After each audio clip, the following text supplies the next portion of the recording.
Assalamualaikum warahmatullahi wabarakatuh. Selamat berjumpa dengan saya Marhamah Ulfa dalam mata kuliah Matematika Lanjut. Pada pertemuan kali ini kita akan membahas terkait materi notasi sigma. Bisa dilihat di slide yang akan saya share screen. Nah, berikut ini.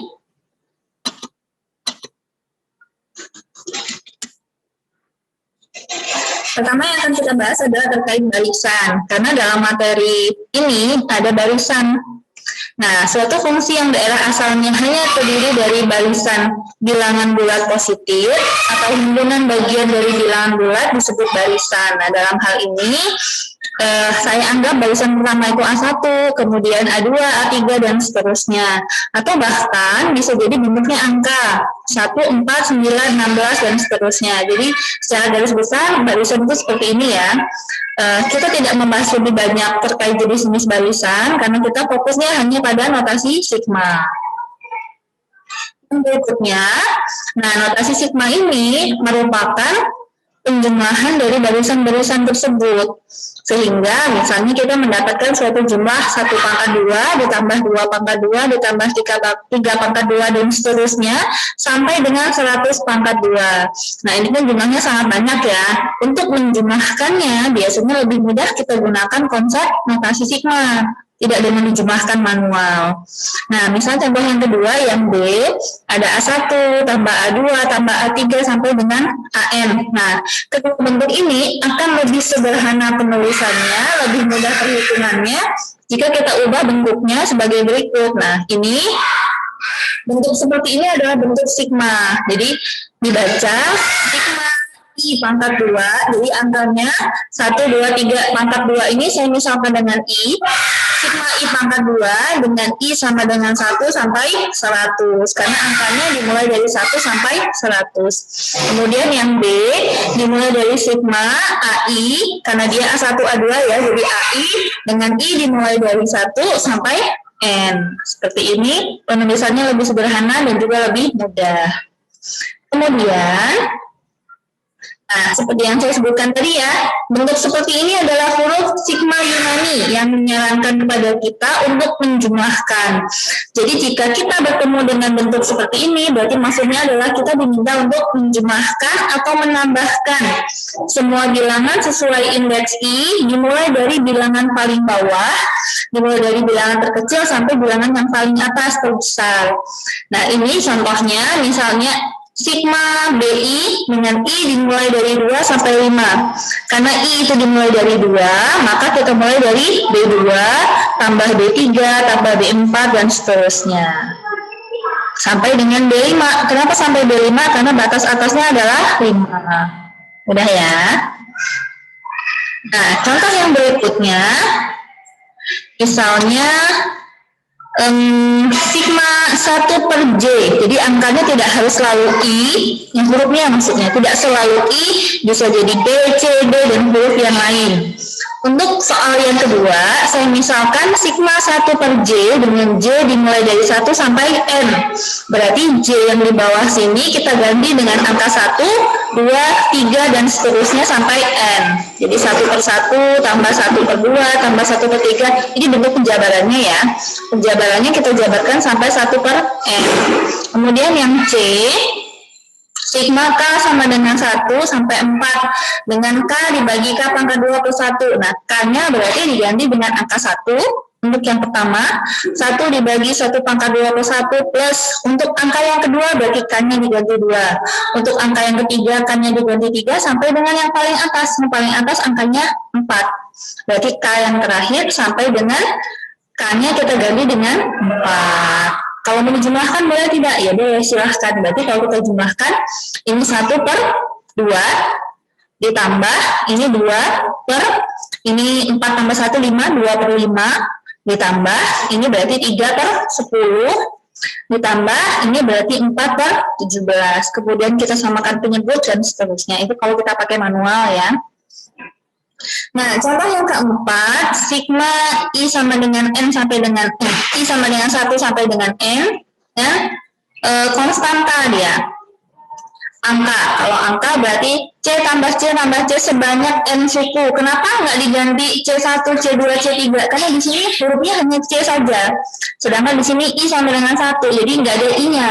Karena tidak ada I-nya, berarti tidak ada yang perlu kita ganti dengan angka 1, 2, 3 sampai N. Jadi cukup C tambah C sebanyak N. Atau bisa kita tulis NC. Nah, sehingga di sini kalau kita ketemu sigma angka, sigma 5, sigma 7, berarti kita cukup mengalihkan N dikali C dengan C adalah konstanta. Nah, contohnya begini. Contoh yang terakhir tadi yang konstanta ya. Kalau ada sigma 2 dengan I sama dengan 1 sampai 5. Berarti kalau I-nya 1 angkanya 2. Kalau I-nya 2 angkanya tetap 2. Kalau I-nya 3 angkanya tetap 2. Kalau I-nya 4 angkanya tetap 2. Jadi kita mendapatkan angka 2 sebanyak 5 kali. Atau 5 kali 2 sama dengan 10. Sedangkan kalau sigma min 4 I sama dengan 1 sampai 100 berarti 100 kali dari min 4. Hasilnya adalah min 400. Hal yang sama juga kalau bentuknya yang C. Berarti sigmanya dari I sama dengan 5 sampai 50. Ini nggak dimulai dari 1 ya, dimulai dari 5. Kalau kita mulai dari 5, 6, 7, 8, 9 sampai 50, berarti banyaknya angka dari 10 ini. Maaf, mundur. Banyaknya angka dari 10 ini adalah sebanyak 46. Atau kita kurangi aja ya, 50 dikurangi 4. Karena kan mulainya dari 5. 50 dikurangi 4 adalah 46. 46 kali 10 atau 460. Udah ya. Nah, berikutnya kita bahas teorema. Nah, teorema ini andaikan A1, AI, dan BI menyatakan dua barisan dan C adalah konstanta, maka kita boleh menghitungnya kalau CAI, C-nya dipindah ke depan, baru sigma AI, boleh. Atau kalau bentuknya penjumlahan dan pengurangan bisa kita pisah, AI sendiri, kemudian BI sendiri, perhitungannya masing-masing, baru hasil akhirnya kita jumlahkan. Nah, boleh juga yang seperti ini. Berikutnya, contoh, misalkan sigma AI I sama dengan 1 sampai 100 sudah ada nilainya sama dengan 60. Kemudian sigma BI I sama dengan 1 sampai 100 sama dengan 11 sudah ada nilainya juga. Yang diminta 2AI min 3BI plus 4 ada sigmanya. Nah, berarti perhitungannya bisa kita pisah nih. Karena ini 2AI berarti 2 sigma AI, ini kita pisah masing-masing 2AI min 3BI disigmakan masing-masing. Kemudian angkanya kita pindah ke depan, 2 dikali sigma AI. Nah, sigma AI kan 60 nih. Jadi kita tuliskan di sini AI-nya diganti 60. Ini min ya, ini min. Nah, ini min. Min 3 dikali BI. BI-nya tadi 11, di sini BI.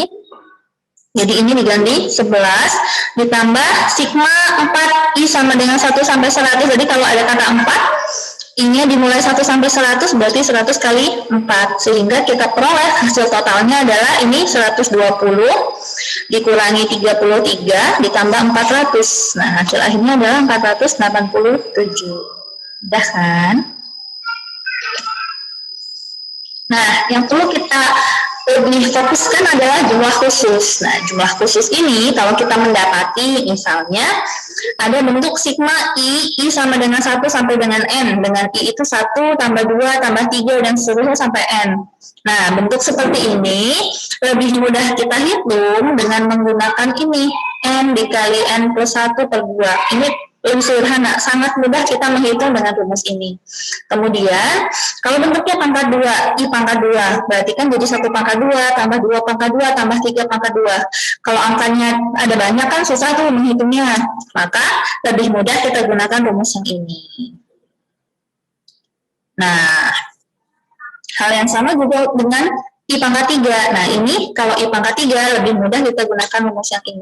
Yang mana sih yang paling sering digunakan? Nah, tergantung nanti kebutuhan kita, kebutuhan kalian. Nah, kira-kira yang sesuai dengan perhitungan kita yang mana? Kalau butuhnya 1 tambah 2 tambah 3 pakai yang atas. Kalau butuhnya yang pangkat 2 pakai yang ini. Kalau butuhnya pangkat 3 sesuaikan dengan ini. Dan seterusnya. Kalau pangkat 4 pakai yang paling bawah. Kalau pangkat 5 gimana? Kalau pangkat 5 ada juga rumusnya, tapi umumnya yang pangkat 5 dan seterusnya ini jarang digunakan. Jadi sementara kita gunakan 4 4 konsep ini ya, yang pangkat 1, pangkat 2, pangkat 3, sampai yang pangkat 4. Bagaimana contohnya? Kita bahas kemudian. Ini dia. Nah, misal saya ambil angka yang kecil nih, cuma sampai 15. 1 tambah 2 tambah 3 sampai tambah 15. Berarti kan angka paling besar 15 tuh. Karena angka paling besar 15, maka dari sini N-nya sama dengan 15. Nah, ini 15. Kemudian kita masukkan ke dalam rumus N dikali N plus 1 per 2. N-nya 15, dikali 15 per 1 per 2. Ini 15 per 1 karena dalam kurung hasilnya kan 16 ya. Ini saya coret nih. Nah, sama ini, 2 sama 16, kalau dicoretkan 1 ya. 16 dicoret jadi 8. Sehingga sisanya adalah 15 dikali 8, 120. Mudah kan dibanding kita menghitung manual 1 tambah 2 tambah 3. Kalau penjumlahannya sampai 100 kan agak susah kalau manual. Sedangkan kalau menggunakan rumus jauh lebih mudah. Contoh yang berikutnya. Nah, bagaimana kalau itu digabung K pangkat 3 dengan K pangkat 2? Bentuk seperti ini kita hitungnya masing-masing. Kebetulan di contoh saya buatnya bersampingan. Tapi kalau kita bingung, kita boleh menghitungnya masing-masing ya. Misal yang ini dihitung sendiri, kemudian yang ini dihitung sendiri, baru nanti dikurangkan, boleh juga. Nah, bentuk ini K pangkat 3 min K pangkat 2, karena I-nya dimulai dari 1 sampai 10, ini berarti N-nya sama dengan 10. N sama dengan 10. Kemudian kita masukkan ke dalam rumus 10 dikali 10 plus 1. Ini untuk yang pangkat 3 dulu ya. Ini pangkat 3 ya. Yang ini ke sini pangkat 3. Yang ini pangkat 2. 10 dikali 10 plus 1 per 2 pangkat 2. Nah, ini 10 plus 1 kan 11 ya. Sehingga kalau ini kita coret dengan 10, ini kan sisanya 5. Nah, 5 berarti 5 dikali 11. 5 dikali 11 itu kan 55. 55 pangkatkan 2. Hasilnya adalah 3025. Untuk yang sebelah kanan dengan rumus pangkat 2 ya. Berarti 10 dikali 10 plus 1 dikali 2 kali 10 plus 1 per 6. Nah, ini 10 plus 1-nya 11, 2 kali 10 kan 20, tambah 1 berarti 21. Dengan cara yang sama, kalau ini kita coret, dibagi 2, ini kan sisanya 5, ini dibagi 2, sisanya 3. Nah, kemudian 3-nya ternyata masih bisa dicoret. Kalau 3-nya kita coret dengan 21, berarti sisanya 7 ya. Nah, kemudian kita hitung sisa ini, 5 dikali 11, 55 dikali 7, ketemu 385. Totalnya setelah kita kurangkan, ini nggak minus ya, harusnya positif ya. Ini harusnya positif. 3025 dikurangi 385, sehingga 2640. Seperti itu. Mudah ya. Kalau ada yang bingung, boleh ditanyakan. Nah, sebagai soal, tadi berdasarkan contoh yang saya berikan, ada 4 soal. Nah, total ada 4 soal. Soal yang pertama adalah berdasarkan sigma AI dimulai dari I sampai 100 sama dengan 40 nilainya. Ini dimasukkan ke sigma I sama dengan 1 sampai 100 2AI plus BI. Dengan AI-nya nilainya 40, BI-nya nilainya 50. Tadi sudah saya contohkan ya. Silahkan dihitung soalnya dan dikerjakan, kemudian kirimkan jawabannya. Terima kasih.